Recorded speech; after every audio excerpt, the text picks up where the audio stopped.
Okay hello अनि नमस्ते सम्पूर्ण युट्युब फ्यामिलीलाई स्वागत छ हाम्रो युट्युब च्यानलमा। सो आज चाहिँ हामी यस्तो खालको पिक्चरमा चाहिँ यो अब कपालहरू पनि कसरी चाहिँ अब हटाउन कपालहरू देखिने गरी कसरी ब्याकग्राउन्ड रिमुभ गर्न सकिन्छ भनेर सिकाउँदै छौं हैन। सो यो भन्दा अगाडि एउटा भिडियो बनाइसकेको छु मैले, सेम त्यही प्रोसेस हो, यसमा नि त्यही अप्लाई गरेर हेर्ने छौं है त। सो फर्स्टमा चाहिँ हामी लुज टुलले यसरी सेलेक्ट गरी हेर्ने छौं।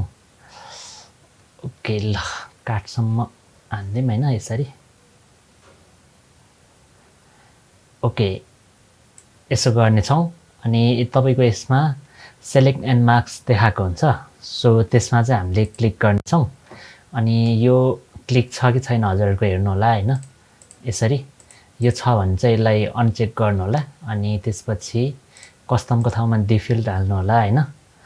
अनि त्यसपछि हामी सेलेक्ट सब्जेक्ट गर्ने छौं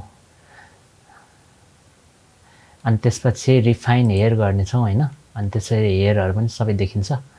सो यहाँनिर गएर आउटपुट सेटिङमा गएर यसलाई क्लिक गर्नु होला अनि न्यू लेयर विथ मार्क्स गर्नु होला है त।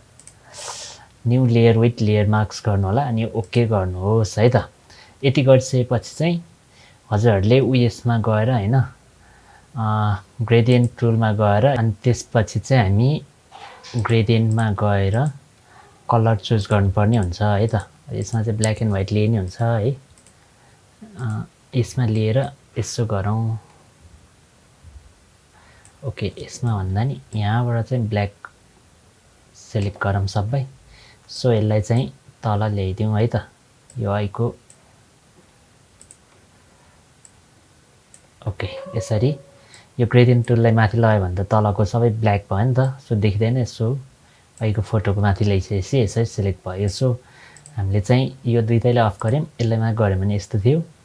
अनि हामीले त्यसपछि ब्याकग्राउन्ड हटायौं अनि त्यसपछि ब्ल्याक कलर हाल्यौं है त। यसरी चाहिँ हजुरहरुले पुरै कपालहरु पनि हल्का यो जस प्रोफेसनल वेमा ब्याकग्राउन्डलाई रिमुभ गर्न सक्नुहुन्छ है त।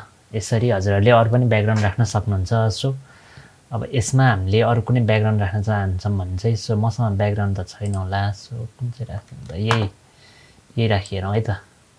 यसमा गएर फोटोशपमा गएर यता हालौं ल। यसरी ब्याकग्राउन्डहरु चेन्ज गर्न सक्नुहुन्छ है त। सो यस्तो थियो, यस्तो गर्न नि मिल्यो अनि यस्तो गर्न नि मिल्यो ल।